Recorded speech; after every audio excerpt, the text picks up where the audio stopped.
اس طرح کی باتیں نہیں لے کے آئیں، بلکہ خدا پر توکل رکھیں، داؤد کی طرح خدا کے کبھی ہاتھ کے نیچے رہیں، تو آپ بھی ترقی کرتے جائیں گے۔ تو کلام مقدس میں لکھا ہے کہ شاگردوں نے ترقی کی۔ شاگرد پہلے مچھلیاں پکڑتے تھے، ماہی گیر تھے، پھر بعد میں وہ آدم گیر بن گئے۔ ترقی کی انہوں نے، پہلے وہ مچھلیاں پکڑتے تھے، پھر وہ آدم گیر بنے، ان پڑھ تھے اور استاد بن گئے۔ شاگردوں نے بھی ترقی کی، کیوں؟ کیونکہ وہ خدا کے ساتھ چلتے رہے، یسوع کے ساتھ رہے۔ اگر اعمال 4 باب اس کی 13 آیت میں دیکھیں، لکھا ہے جب انہوں نے پترس اور یوحنا کی دلیری دیکھی اور معلوم کیا کہ یہ ان پڑھ اور ناواقف آدمی ہے تو تعجب کیا، پھر انہوں نے پہچانا کہ یہ یسوع کے ساتھ رہے ہیں۔ جو یسوع کے ساتھ رہتا ہے ان کے حالات بدل جاتے ہیں، جو یسوع کے ساتھ رہتا ہے اس کے حالات بدلتے ہیں۔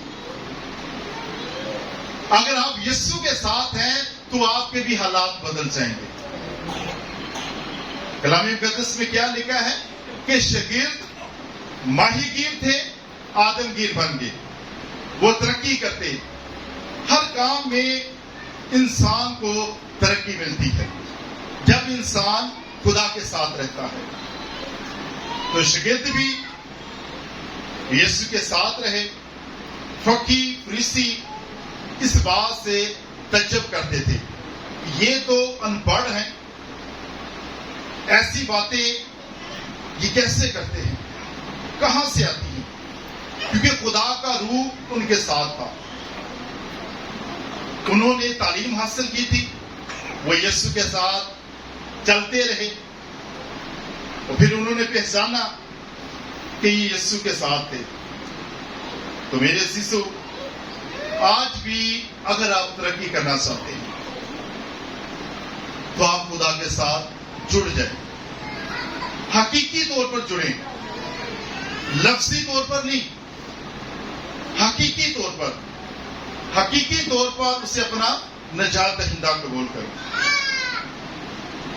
تو کلام مقدس میں آگے اعمال 2 باب اس کی 41 اور 42 آیت میں لکھا ہے کہ شاگردوں نے تعلیم دینا شروع کی۔ پہلے شاگردوں نے تعلیم حاصل کی، استاد بنے، ان کے حالات بدلے۔ پھر اعمال 2 باب میں ہمیں پتہ چلتا ہے کہ شاگردوں نے آگے لوگوں کو کلام سنانا شروع کیا۔ کیا لکھا ہے کہ پاس جن لوگوں نے اس کا کلام قبول کیا انہوں نے بپتسمہ لیا، اور اسی روز 3000 آدمیوں کے قریب ان میں مل گئے، اور یہ رسولوں سے تعلیم پانے اور رفاقت رکھنے اور روٹی توڑنے اور دعا کرنے میں مشغول رہے۔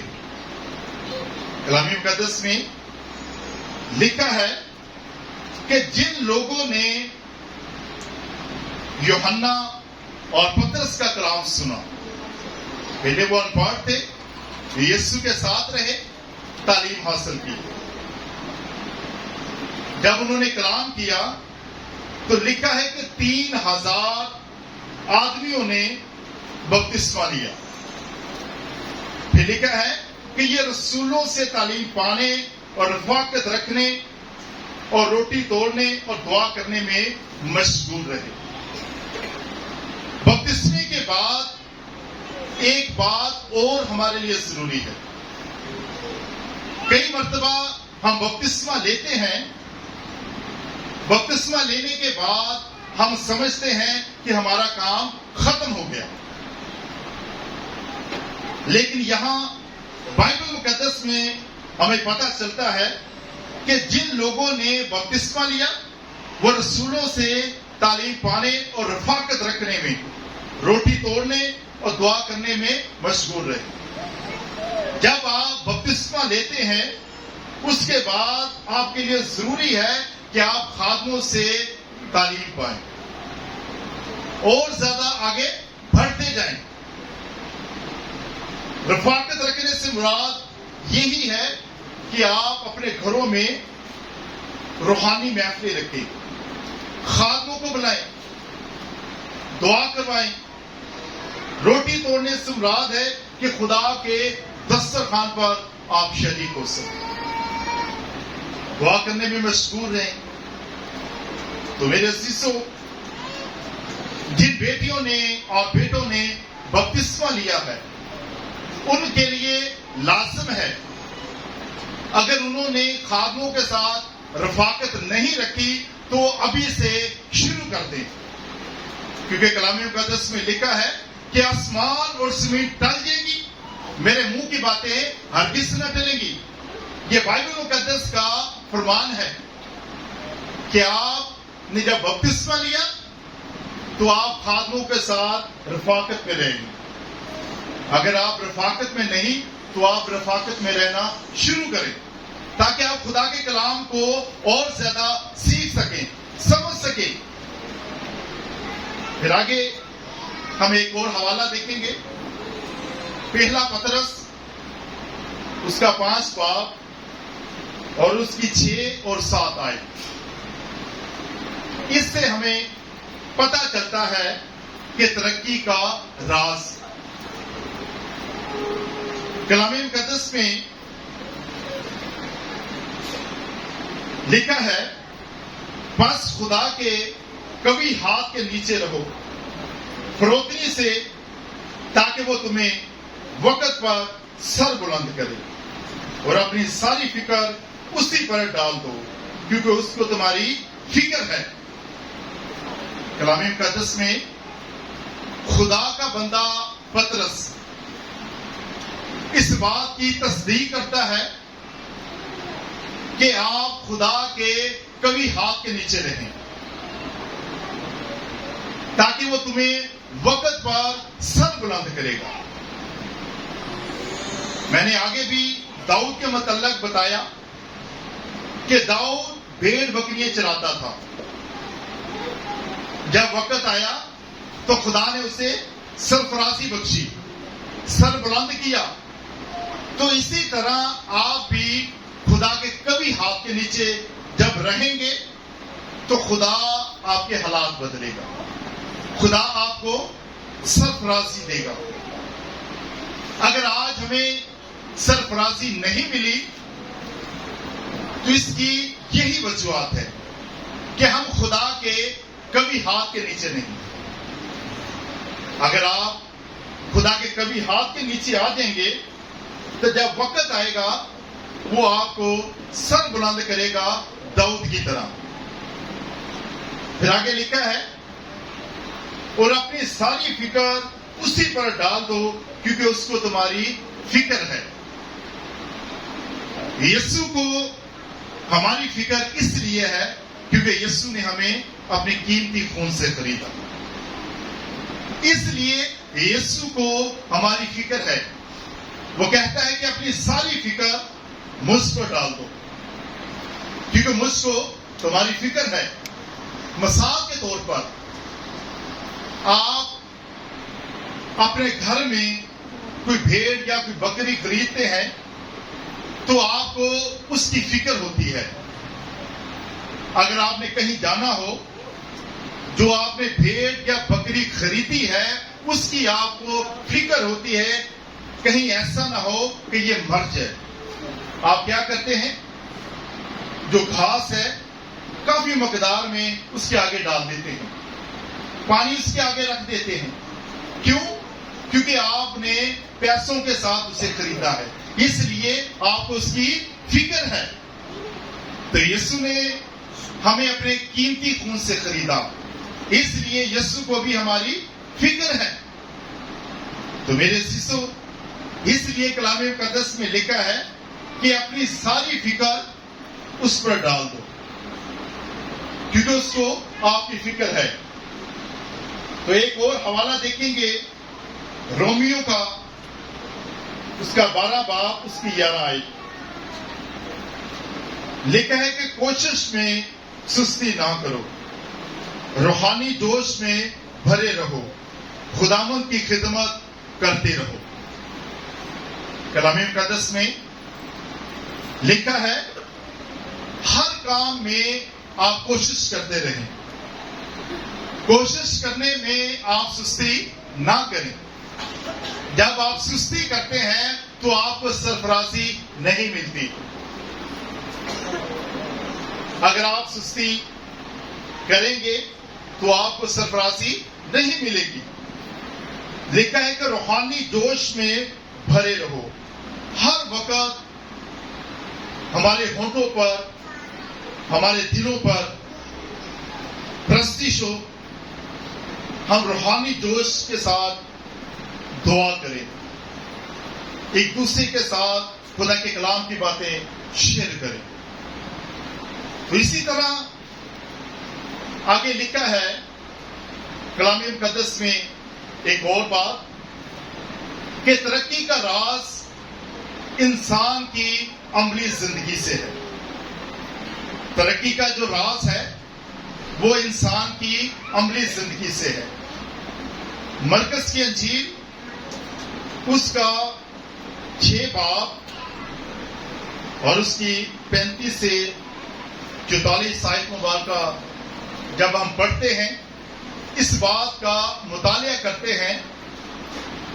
اس واقعات کو آپ نے کئی مرتبہ سنا ہے کہ خداوند یسوع مسیح نے 2 مچھلیاں اور 5 روٹیوں پہ برکت دی اور 5000 لوگوں نے کھایا.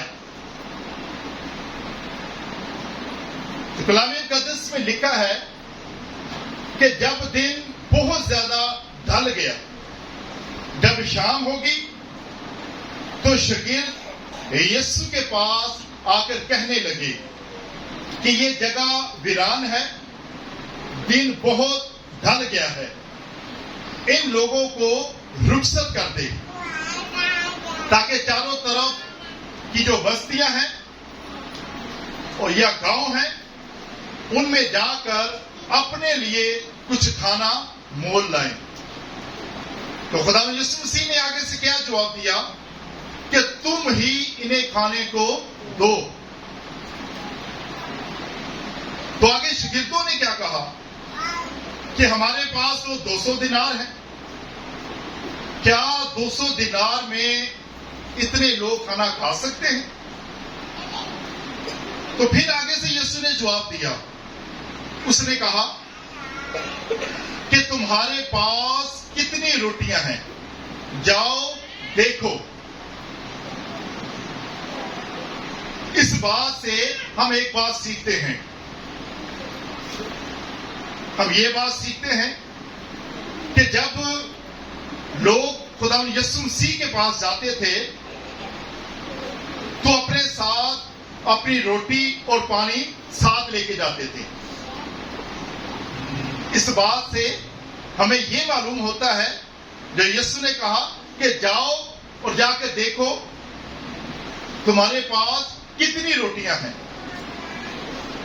تو کلام مقدس میں لکھا ہے شاگردوں نے دریافت کیا، انہوں نے کہا کہ 5 روٹیاں اور 2 مچھلیاں. تو خداوند یسوع مسیح نے آگے جواب دیا کہ سب کو کتاروں میں بٹھا دو، دستہ دستہ، 100 کی کتاب، 50 کی کتاب. تو خداوند یسوع مسیح نے کیا کیا؟ 2 مچھلیاں اور 5 روٹیاں لے کر آسمان کی طرف دیکھا اور برکت دی اور روٹی توڑ کر شاگردوں کو دیتا گیا اور شاگرد آگے بانٹتے گئے. تو اس بات میں، اس جگہ پر بھی ہم ایک بات سیکھتے ہیں.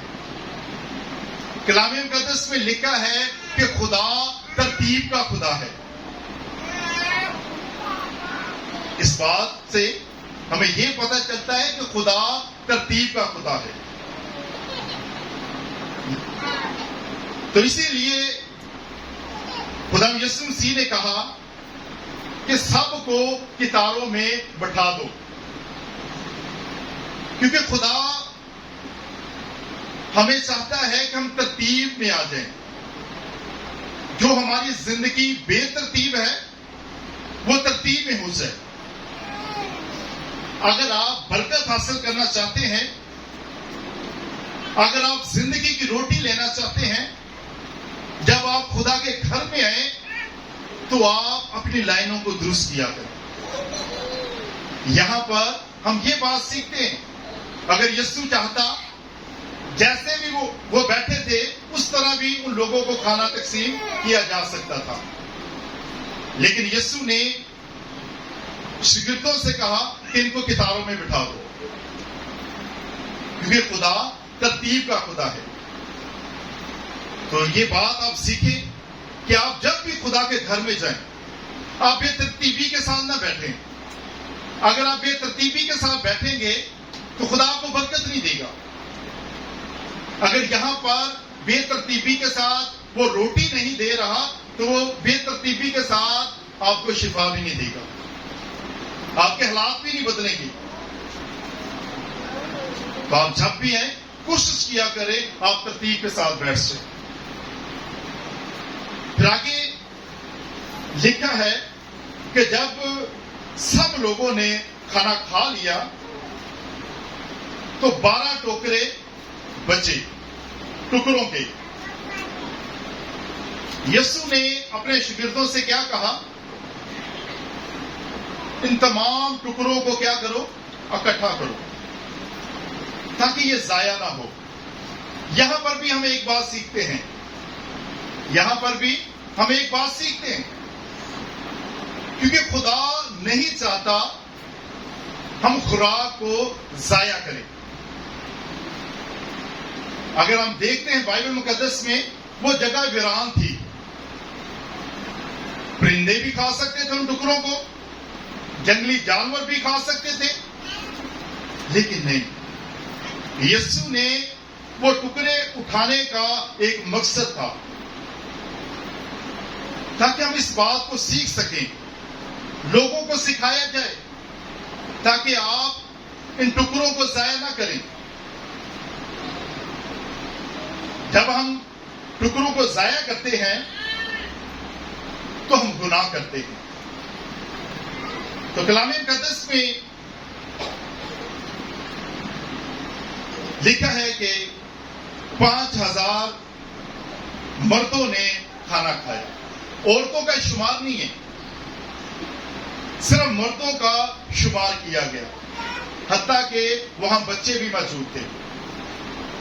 یہ بات ہمیں کیسے پتہ چلتی ہے کہ بچے بھی وہاں موجود تھے؟ جس بچے سے جس کے پاس کھانا تھا وہ بچہ تھا، اس کے پاس 2 مچھلیاں اور 5 روٹیاں تھیں.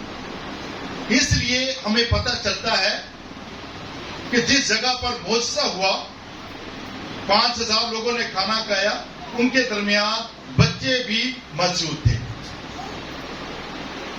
تو میرے عزیزوں، خدا کا جو کلام ہے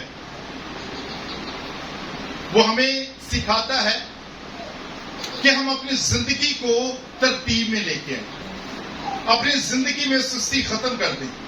اگر آپ سرفراز ہونا چاہتے ہیں، آپ خدا کے قوی ہاتھ کے نیچے ہیں، آپ اس زندگی میں سستی ختم کر دیں. جب آپ کی زندگی میں سستی ختم ہوگی تب آپ سرفرازی حاصل کریں گے. مثال کے طور پر آپ کسی بیاہ شادی میں جاتے ہیں یا کسی سالگرہ میں جاتے ہیں تو کیا ہوتا ہے؟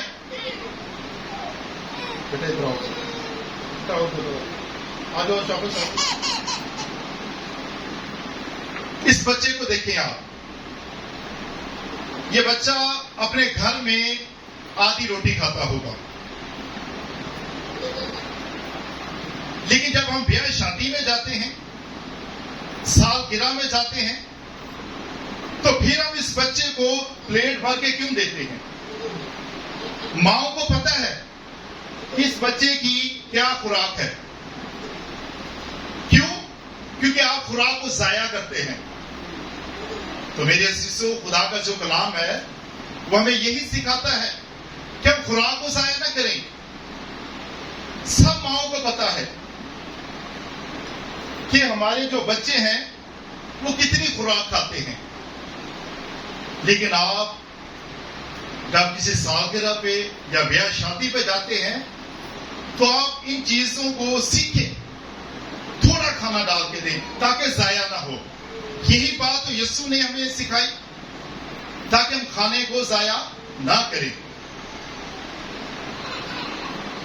اگر ہم کھانے کو ضائع کرتے ہیں تو ہم گناہ کرتے ہیں. تو کلام مقدس میں کیا لکھا ہے کہ جیسا تو چاہتا ہے کہ لوگ تیرے ساتھ کریں، تو بھی ان کے ساتھ ویسا ہی کر. تو پاجی اج اگر تسی لوکاں دا کھانا خراب کیتا ہے تے کل تہاڈا بھی تے کھانا خراب ہونا ہی ہے جب تسی اپنے بچیاں دا بیاہ کرنا. جب آپ اپنے بچوں کی شادی کریں گے، آپ کسی شادی پہ جا کر کھانا خراب کرتے ہیں، سالگرہ میں کھانا خراب کرتے ہیں. کل کو آپ نے بھی اپنے بچوں کی شادی کرنی ہے، پھر آپ کو بھی یہی بدلہ ملے گا. تو میرے عزیزو، آپ ان چیزوں کو سیکھیں، کیونکہ خدا کا جو کلام ہے وہ ہمیں روحانی ترقی کے متعلق اور جسمانی ترقی کے متعلق بتاتا ہے. بہت سے حوالہ جات بتانے کا یہی مقصد تھا تاکہ آپ لوگوں کو پتہ چلے، جگہ بہ جگہ یہ لکھا ہے. تو میرے عزیزو، خداوند اس کلام کے وسیلہ سے ہمیں برکت دے. آمین. آپ سب کی سلامتی ہو. ہم خداوند کی شکر گزاری کرتے ہیں کہ اس نے اپنے خادم کے ذریعہ سے یہ بات ہمیں سکھائی کہ میں ہر طرح سے ان باتوں کا خیال کرنا ہے، ان باتوں پر توجہ کرنا ہے جو ہماری ترقی میں آڑے آتی ہیں. آمین. یعنی ہم سیکھ رہے تھے کہ اگر کوئی مسیح میں ہے تو پھر وہ کیا ہے، جو نیا مخلوق ہے. ایماندار جو ہے اس کا رہنا سہنا، اس کا اٹھنا بیٹھنا، اس کا چلنا پھرنا، اور اس کی ہر ایک بات باقیوں سے الگ ہوتی ہے. آمین. میرے ساتھ ایک ذرا آمین. ہاللیلویا. اور ہم اس بات کو بڑی ترتیب کے ساتھ سیکھ رہے تھے، اور خدا کا خادم یہاں میں سکھا رہا تھا کہ ہم نے جب خدا نے یسوع کو دیکھا کہ وہاں معجزہ ہوا، روٹی کو تقسیم کیا گیا، کھانا بانٹا گیا، تو اس کی ایک ترتیب تھی. ہاللیلویا. جی ہاللیلویا. تو اس لیے جو خدا میں ہے، جو رب میں ہے، جو اپنے آپ کو خدا میں سمجھتا ہے، وہ دنیا سے الگ ہوگا. اس کی باتیں عام دنیا کی طرح نہیں ہوں گی، وہ اس جہاں کا بھی شکل نہیں ہوگا، بلکہ وہ دوسروں سے الگ ہوگا.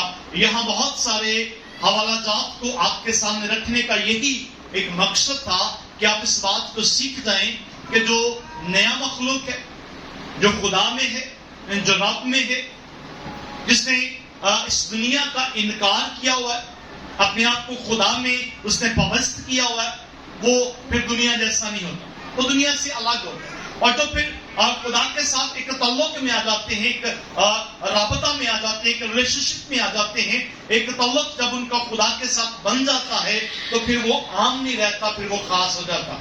آمین. آمین. بھی جو خدا کے لیے خاص ہے پھر وہ دنیا کے لیے بھی خاص ہوگا. ہاللیلویا.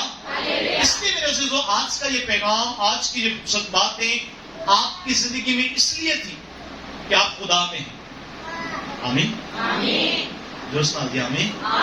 آپ کی توجہ کچھ دیر اس طرف ہو. ہم نے بہت سارے حوالہ جات کو پڑھا، دیکھا ہے اور سنا بھی ہے. اور بڑی خوبصورت بات، ہمارے پاس ابھی ٹائم ہے اس لیے میں تھوڑا سا ٹائم لینا چاہتا ہوں. اس بات کو جو خدا کے خادم سکھا رہے تھے آپ کو، اس کو تھوڑا سا میں ایک ترتیب میں لا کر آپ کو بتانا چاہتا ہوں. ذرا سنیے کہ جو خدا میں ہے وہ پھر عام دنیا جیسا نہیں ہوتا. خدا کے خادم بڑی